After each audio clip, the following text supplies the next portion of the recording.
नमस्कार। आज से लगभग 8 दशक पहले की बात होगी। बिहार के समस्तीपुर के एक गांव में गोकुल नाई का बेटा मैट्रिक की परीक्षा पास कर लेता है। गोकुल नाई ने अपने जेब से एक एक रुपया बचा कर पेट काट कर अपने बेटे को पढ़ाया था। मगर इस खुशी में कि बेटा मैट्रिक पास हो गया, वो पूरे इलाके में पहली घटना थी जब कोई कमेरा जाति का मेहनतकश गरीब परिवार का बच्चा मैट्रिक पास कर गया। आगे की पढ़ाई की मदद के लिहाज से वो खुश होकर गोकुल नाई अपने बेटे को अपने गांव के सामंत के घर लेके जाते हैं। एक सामंती जातिवादी व्यक्ति जो अपनी चारपाई पर लेटा हुआ है। और ये 8 दशक पहले का भारत है। जब गोकुल नाई बताते हैं अपने बेटे के बारे में कि बेटा आपसे कुछ कहने आया है, बेटा बोलता है कि मैं मैट्रिक पास कर गया। सामने से आवाज आती है, अच्छा तो आओ गोड़ दबाओ। भोजपुरी में गोड़ दबाने को कहा गया, जिसका हिंदी में अर्थ यह है कि मैट्रिक पास कर गए तो आओ पैर दबाओ। वही बच्चा कुछ दिन बाद बड़ा होकर जब बिहार का मुख्यमंत्री बनता है तो 8वीं से 12वीं तक की परीक्षा, पढ़ाई सब मुफ्त कर देता है। और वो मुख्यमंत्री आज भारत रत्न बन चुका है, जिनको हम जननायक कर्पूरी ठाकुर के रूप में याद कर रहे हैं। ये किस्सा उसी बच्चे से बड़े होकर जननायक बनने का है। आज 24 जनवरी है और आज के दिन ही, आज से लगभग 100 साल पहले बिहार के समस्तीपुर में कर्पूरी ठाकुर का जन्म हुआ था। पिता गोकुल नाई पुश्तैनी पेशा जो नाई का था, वही काम किया करते थे।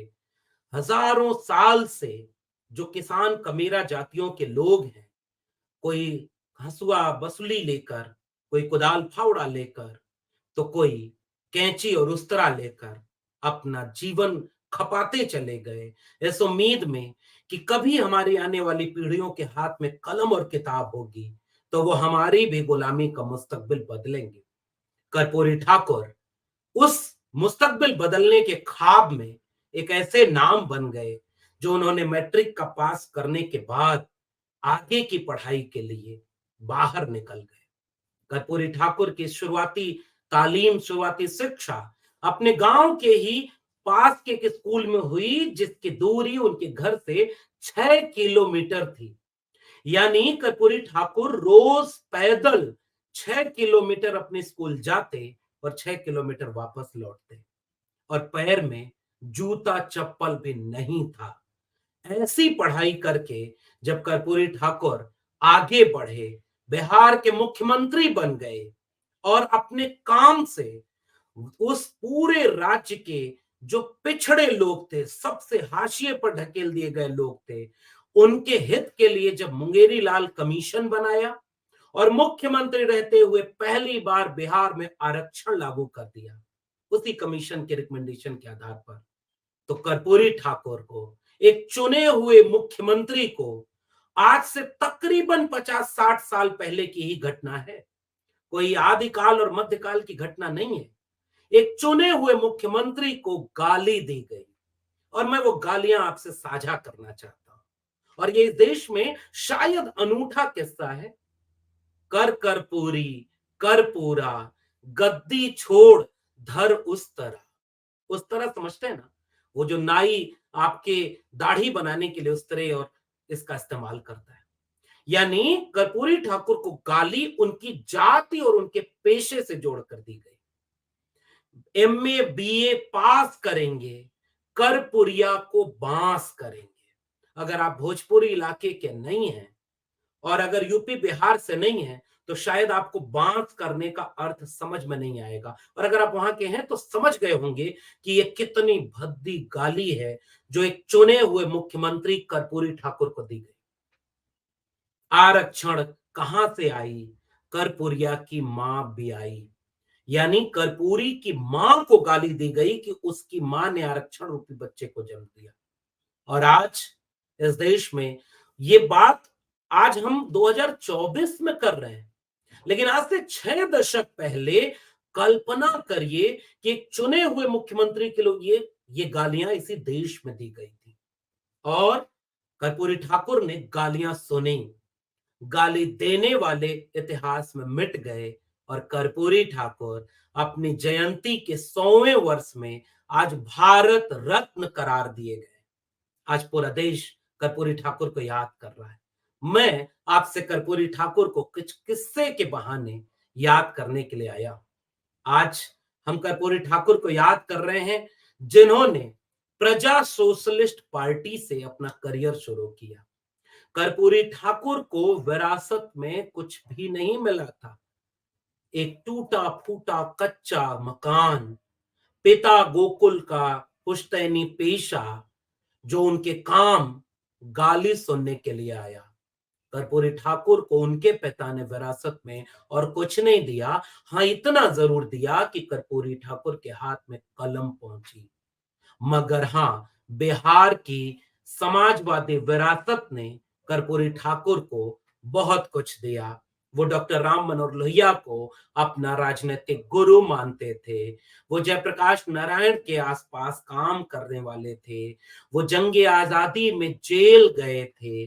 कर्पूरी ठाकुर बिहार की सामाजिक न्याय और समाजवादी विरासत को पाए हुए थे। उन्होंने राजनीति का सफर शुरू कर दिया। पढ़ाई लिखाई से आगे बढ़ करके उन्होंने ये समझा कि हम अगर सियासत में नहीं जाएंगे तो हम अपने समाज का, अपने लोगों का बहुत भला नहीं कर पाएंगे। प्रजा सोशलिस्ट पार्टी के टिकट पर कई बार चुनाव लड़ा और उससे बिहार के राजनीति से होते हुए आज भारत रत्न के सफर को तय किया। शुरुआत एक किस्से से करता हूं कि कर्पूरी ठाकुर होने का मतलब क्या है। बात 1952 की है, जब पहली बार कर्पूरी ठाकुर विधायक चुने गए थे। तो उन्हीं दिनों बिहार के विधानमंडल की एक कमेटी बनी।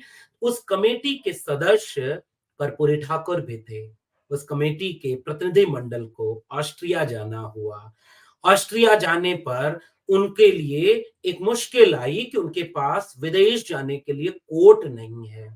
अपने मित्र से कोट मांगा और मित्र ने जो कोट दिया वो फटा हुआ था। मगर वही फटा कोट पहनकर 1952 में पहली बार विधायक चुने गए कर्पूरी ठाकुर ऑस्ट्रिया पहुंचते हैं। वहां के यूगोस्लोवाकिया के प्रमुख मार्शल टीटो ने जब उनका फटा कोट देखा तो आश्चर्य से पूछने लगे कि भारत के नेता आज भी इस तरह से। उन्होंने कर्पूरी ठाकुर को एक कोट गिफ्ट में दिया था। और इससे आगे बढ़ करके एक और किस्सा लगभग 1970 से 80 के दशक का सुनाना चाहता हूं, जब कर्पूरी ठाकुर बिहार के 2 बार मुख्यमंत्री रह चुके थे। और उस समय एक बार जननायक जननायक जेपी जयप्रकाश नारायण का जयंती मनाई जा रही थी और साल था 1977। पटना के कदम कुआं स्थित चरखा समिति भवन में यह आयोजन था, जिसमें चंद्रशेखर, जो बाद में चल करके देश के प्रधानमंत्री बने, वह भी आए हुए थे। कर्पूरी ठाकुर जो मुख्यमंत्री थे और मुख्यमंत्री रहते हुए कर्पूरी ठाकुर का कुर्ता फटा हुआ था, चप्पल किनारे से टूटी हुई थी। यह देखकर चंद्रशेखर हंसने लगे और खड़े होकर उन्होंने कहा कि एक एक नेता ने जब टिप्पणी की कि किसी मुख्यमंत्री को ढंग से कपड़ा लत्ता पहनने के लिए कितना वेतन चाहिए होता है, सब मजाक उड़ाने लगे। चंद्रशेखर अपनी सीट से उठे और अपना कुर्ता सामने करके फैला दिया और कहा कि कर्पूरी जी के कुर्ता फंड में आप सब दान करिए। सैकड़ों रुपए इकट्ठा हो गए और कर्पूरी ठाकुर को थमाते हुए चंद्रशेखर बोले कि इससे कुर्ता धोती ही खरीदिएगा। कर्पूरी ठाकुर पैसा लेते हुए बोले, मैं इस पैसे को मुख्यमंत्री राहत कोष में जमा कर दूंगा ताकि बिहार के उन लोगों को कुर्ता धोती मिल सके जिनके बदन पर आज तक कपड़े भी नहीं है। आसान नहीं है कर्पूरी ठाकुर होना और कर्पूरी ठाकुर को याद करना, वो भी ऐसे वक्त में जब लोग बड़े नेता होने का फर्ज ये समझते हो कि एक ही दिन में कई कई बार लिबास बदले जाएं और लोग लिबास पहचानने से लेकर लिबास के हिसाब से लोगों की औकात बताने और देखने लगते हैं। इतिहास जब पन्ना पलट कर अतीत में जाएगा आने वाली पीढ़ियां यह देखकर खुश नहीं होंगी कि एक व्यक्ति जो रेलवे स्टेशन पर चाय बेचता था, जब वो प्रधानमंत्री बना तो अपने नाम का जड़ा हुआ 10 लाख का सूट पहना। पीढ़ियां इससे खुश होंगी कि एक व्यक्ति जब गुजरात, उत्तर प्रदेश और बिहार का मुख्यमंत्री था वह व्यक्ति, तो फटा हुआ कुर्ता पहनकर कहता था, मेरे राज्य के लोग जब तक अच्छा कुर्ता न पहन लें, मेरे कुर्ते का क्या होगा। वह मुख्यमंत्री जब मुख्यमंत्री रहने के पहले नेता विरोधी दल के रूप में काम करते हैं, तो कर्पूरी ठाकुर अपने पूरे जीवन को लोहिया के समाजवाद के मुताबिक केवल विचारों और ख्यालों से नहीं, जिंदगी जीने से जोड़ते हैं। कर्पूरी ठाकुर की अहमियत क्या है इस देश की राजनीति में, आइडिया ऑफ इंडिया में, इसे आपको यहां से समझना चाहिए कि जब कर्पूरी ठाकुर ने नेता विरोधी दल रहते हुए पूरे राजनीतिक जीवन में जितने सवाल पूछे, उसके 90% सवाल खेती, किसानी, सिंचाई के बाद पढ़ाई और कमाई पर थे। कलम और किताब को उस्तरा और कैंची पकड़ने वाला शख्स इतनी शिद्दत से पहचान गया था कि वो अपने जिले में, अपने प्रदेश में स्कूलों की श्रृंखला खड़ी कर देता है। उन्होंने नारे बनाए। एक तरफ नारे चले कि एमए बीए पास करेंगे, करपुरिया को पास करेंगे, तो ये नारा सुनकर, अपने अपने ऊपर दी गई गालियों को सुनकर मुख्यमंत्री कर्पूरी ठाकुर उन गालियों के लिस्ट बनाकर गिनते नहीं थे कि मुझे इतनी गाली दी गई, और भाषण में रोने लगे कि लोग मुझे गाली देते हैं। जब लोग कर्पूरी को, चुने हुए मुख्यमंत्री को गाली देते रहे, तो कर्पूरी ठाकुर भी कुछ नारे कहते रहे। उनमें से कुछ नारे कर्पूरी ने अपने बनाए थे और कुछ नारे कर्पूरी को विरासत में समाजवादी आंदोलन से मिले थे। पढ़ जाएगा तो बढ़ जाएगा, अधिकार चाहो तो लड़ना सीखो, पग पग पर तुम अड़ना सीखो, जीना है तो मरना सीखो, कदम कदम पर लड़ना सीखो। मरना सीखो, जब तक भूखा इंसान रहेगा, धरती पर तूफान रहेगा। कर्पूरी नारे को गिन नहीं रहे थे, प्रतिक्रिया में सकारात्मक नारे बोल रहे थे। कमाने वाला खाएगा और लूटने वाला जाएगा। जो समाजवादी विरासत को कर्पूरी आगे बढ़ाते हैं, जिसमें डॉक्टर राम मनोहर लोहिया नारा देते थे कि सन सोपा ने बांधी गांठ और पिछड़ा पावे 100 में 60, जब तक पूरा काम न होगा तब तक चक्का जाम ही होगा। हर हाथ को काम दो और हर पेट को रोटी दो। और वो समाजवादी नारा एक तरफ कहां इस देश का इतिहास बता रहा है आपको, आरक्षण कहां से आई, कर्पूरिया की मां भी आई। और कर्पूरी ने क्या किया, संसोपा ने बांधी गांठ, पिछड़ा पावे 100 में 60, इस नारे को कर्पूरी ठाकुर ने जगदेव बाबू के हिसाब से, महामनाराम स्वरूप वर्मा के हिसाब से आगे बढ़ाया।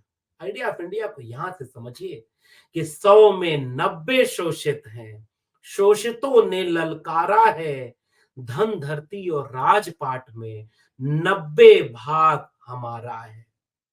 यही तो एक आइडिया ऑफ इंडिया का मतलब था कि जो देश में आबादी है, उतने लोगों को उतना हक मिले। और जब कर्पूरी ठाकुर ने आरक्षण लागू किया, और ध्यान रखिएगा एक तथ्य आपको बताता हूं, कर्पूरी फॉर्मूला लागू हुआ था, और कर्पूरी फॉर्मूला में 26 से 27% आरक्षण केवल ओबीसी को मिला ऐसा नहीं था। 3% आरक्षण इस देश के सवर्ण, गरीब सवर्णों को भी मिला। लेकिन फिर भी कर्पूरी को गाली सुननी पड़ी। एक बार का वाकया है कि बिहार में जब वो मुख्यमंत्री थे, तो एक तरफ से उस समय जातीय उन्माद बहुत ज्यादा हुआ करता था। धीरे धीरे जाति संघर्ष बढ़ने लगा। लोग कहते हैं कि बिहार में जातिवाद बहुत ज्यादा था और वो लोग खूनी रंग में रंग जाता था। मगर ये तब तक नहीं कहा गया जब तक एक जाति के लोग या एक तबके के लोग बाकी सबके ऊपर अत्याचार करते रहे। कर्पूरी ठाकुर ने उस तबके के भीतर आत्मविश्वास भरा जो बोल नहीं सकता था, जो अपनी आवाज बुलंद नहीं कर सकता था, और जब वो बुलंद करने लगा तो एक बार का वाकया है, उनको डराने के लिए कई सौ गाड़ियों से बंदूकें लहराते हुए लोग बिहार में उन गांवों का दौरा करने लगे जिन गांवों में लोग आत्मसम्मान की बात करने लगे थे। कर्पूरी ठाकुर ने एक नारा दिया। कर्पूरी ठाकुर को नारा दिया गया, दिल्ली से चमड़ा भेजा संदेश, बार बनावे कर्पूरी और भैंस चलावे राम नरेश। तो कर्पूरी ठाकुर ने क्या नारा आगे बढ़ाया जो समाजवाद का था कि दो बातें हैं मोटी मोटी, हमें चाहिए इज्जत रोटी। तो वो जो इज्जत और रोटी का स्वाभिमान जगाया, तो बंदूकें लहराते हुए लोग उन गांवों में घूमने लगे। कर्पूरी ठाकुर ने 400 राइफलों को बंटवा दिया, लाइसेंस दे दिया और कहा कि जब बात स्वाभिमान पर आए तो पीछे मत हटना। इसलिए मैं बार बार कह रहा हूं, कर्पूरी बनना आसान नहीं है। इतना कुछ करने चाहा, इसलिए एक कार्यकाल भी कर्पूरी ठाकुर पूरा नहीं कर पाए। बिहार के 2 बार मुख्यमंत्री रहे, मगर उनका कोई भी कार्यकाल पूरा नहीं हुआ। एक वाकया इस बात का मिलता है कि वो अपने आसपास के लोगों को किस तरीके से करते थे काम। बिहार के लोगों को स्वर दिया, लेकिन अपना विरासत में कुछ छोड़कर नहीं गए। कर्पूरी ठाकुर जब गए, इस दुनिया से रुखसत किया, तो उनके पास पक्का मकान नहीं था। और जब हेमवंती नंदन बहुगुणा जो उत्तर प्रदेश के मुख्यमंत्री थे, उनके निधन के बाद उनके गांव पहुंचे, तो ये देखकर फूट फूट कर रोने लगे कि एक व्यक्ति जो बिहार में कई बार विधायक रहा हो, नेता विरोधी दल रहा हो और 2 बार बिहार का मुख्यमंत्री रहा हो, उस व्यक्ति के पास रहने को अपना पक्का मकान नहीं था। एक बार का वाकया है, जब प्रधानमंत्री रहते हुए चौधरी चरण सिंह कर्पूरी ठाकुर जी के घर गए थे। जब कर्पूरी जी जिंदा थे, तो चौधरी चरण सिंह जब उनके घर पहुंचे, तो कर्पूरी ठाकुर के घर का दरवाजा इतनी कम ऊंचाई का था कि चौधरी चरण सिंह चूंकि लंबे भी थोड़े थे कद में, तो उनका सर उनके दरवाजे से टकरा गया। वो पश्चिमी उत्तर प्रदेश की खाटी शैली में चौधरी चरण सिंह ने उलाहना देते हुए कहा कि कर्पूरी, अपने घर के दरवाजे को थोड़ा ऊपर तो उठा दो, इसको बनवा कर नया घर ले लो। कर्पूरी ने कहा, जब तक बिहार के गरीबों का घर नहीं बन जाता, मेरा घर बन गया तो उससे क्या होगा। इसलिए मैं कह रहा हूं, आसान नहीं है कर्पूरी होना। ये बात लोगों तक पहुंची। कर्पूरी को चाहने वाले केवल गाली देने वाले लोग नहीं थे। मैं कहता हूं ना कि गाली देने वाले इतिहास में मिट गए। गालियां सुनते हुए अपने मिजाज से समाजवादी, गरीब कमजोर मजलूम की बुलंद आवाज कर्पूरी इतिहास में दर्ज हो गए। लेकिन जब घर पक्का न होने की ये बात लोगों तक पहुंची, तो कर्पूरी के चाहने वाले लोगों ने एक अपने से पैसा इकट्ठा किया। और उस जमाने में लगभग मैं 1980 के आसपास के दशक की बात बता रहा हूं, उस जमाने में उन लोगों ने तकरीबन 50,000 रुपए जुटाकर कर्पूरी ठाकुर को दिए कि इससे आप अपना घर बनवा लीजिएगा। पैसा देकर लोग चले गए। कर्पूरी उस पैसे को लेकर अपने गांव लौटे और उन पैसों से अपने गांव में एक स्कूल खोल दिया। लोगों को बात पता चली, लोग सर पर हाथ फेरने लगे कि कर्पूरी होना आसान नहीं है। आज जिस वक्त थोड़ी सी ताकत मिल जाए, तो लोग इतना कुछ अपने घर में भर लेते हैं कि उनकी कई पीढ़ियां बैठ कर खाएं। आज वे लोग भी अपने कार्यालय, अपने घर में अगर कुछ नहीं करते तो पूरे देश में अपनी पार्टी का कार्यालय बना देते हैं। मगर कर्पूरी होने का मतलब था कि गरीब कमजोर को घर बना कर देना। ऐसे वक्त में जब लोग कर्पूरी को याद कर रहे हैं, तो ताकत को इस तरह पहचानिए कि एक बार कर्पूरी ठाकुर के बेटे की तबीयत बहुत खराब हो गई। उस समय वो बिहार के मुख्यमंत्री हुआ करते थे। उनके बेटे का इलाज दिल्ली के राम मनोहर लोहिया अस्पताल में होना था, और जिसमें मदद इंदिरा गांधी ने की, जो उस जमाने में प्रधानमंत्री के दावेदार थी, बड़ी नेता थी। और बात 1980 के आसपास की है। राम मनोहर लोहिया अस्पताल में दाखिला हो गया, इलाज हुआ, लेकिन पूरी तरह से कर्पूरी ठाकुर के बेटे का इलाज नहीं हो सका। उसे विदेश जाना हुआ। इंदिरा गांधी ने एक प्रस्ताव रखा कि आपके पास तो कुछ है नहीं, हम सरकारी खर्च पर आपके बेटे को विदेश भेज देते हैं। तब उस समय यह बात हुई कि आज जब बात कर्पूरी ठाकुर को पता चली, तो उन्होंने कहा कि मैं मर जाऊंगा, अपने बेटे को मर जाने दूंगा, मगर सरकारी खर्च पर अपने बेटे का इलाज नहीं होने दूंगा। और यह बात जब जयप्रकाश नारायण को पता चली, तो उन्होंने बहुत समझाया बुझाया और कुछ अपनी तरफ से व्यवस्था करके उनके बेटे को न्यूजीलैंड भेजा, जिससे कर्पूरी ठाकुर के बेटे का इलाज हुआ। डकैता डोम की कहानी से लेकर गोकुल नाई की कहानी तक कर्पूरी ठाकुर यूं ही नहीं जननायक बने। उन्होंने बिहार के उस तबके को आत्मविश्वास दिया जो शायद वोट भी डालने नहीं जा पाया करते थे। कर्पूरी ठाकुर ने बिहार में समाजवाद लागू करने के लिए मुंगेरी लाल कमीशन को लागू करके बिहार में आरक्षण का लागू करना, सामाजिक न्याय को लागू किया। और ये लगभग वही बात है जब बिहार के मुख्यमंत्री कर्पूरी ठाकुर थे और उत्तर प्रदेश के मुख्यमंत्री राम नरेश यादव थे। तो आज से 60 साल पहले दिल्ली से एक नारा गूंजा था कि दिल्ली से चमड़ा बेजा संदेश, बार बनावे कर्पूरी और भैंस चरावा राम नरेश। अफसोस इस बात का कि जिन तबकों के लिए कर्पूरी ठाकुर ने न्याय और समता का संघर्ष किया, गालियां सुनी राम नरेश यादव ने, उनकी पीढ़ी के लोग स्कूल बनाने और हॉस्पिटल की लड़ाई की बजाय मंदिर बन जाने पर खुश हैं। कर्पूरी ठाकुर होना यूं ही नहीं है। कर्पूरी ठाकुर को विरासत में केवल विचार मिले थे और कर्पूरी ठाकुर ने इस देश को विरासत में अपने मूल्य सौंप दिए। आज कर्पूरी के जन्मदिन के 100 साल पूरे हो गए। पूरा देश कर्पूरी ठाकुर को याद कर रहा है। आज उन्हें भारत रत्न मिला है। हम भारत रत्न जननायक कर्पूरी ठाकुर को याद करते हैं, मगर उम्मीद करते हैं कि नेताओं के उसूलों को याद किया जाएगा, जैसा भारत कर्पूरी ठाकुर बनाना चाहते थे। अगर हम उन उसूलों को न माने, उस पर न चलें, तो मुझे नहीं लगता कि हम कर्पूरी को सच्ची श्रद्धांजलि दे रहे हैं।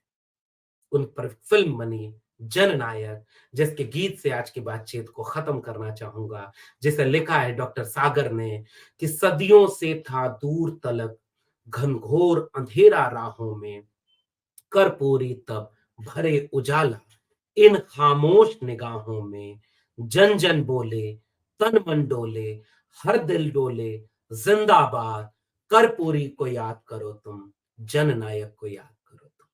आपको ये बातचीत कैसी लगी, नीचे कमेंट बॉक्स में जरूर बताइएगा। फिर मिलेंगे किसी और बातचीत के साथ। तब तक के लिए बहुत बहुत धन्यवाद।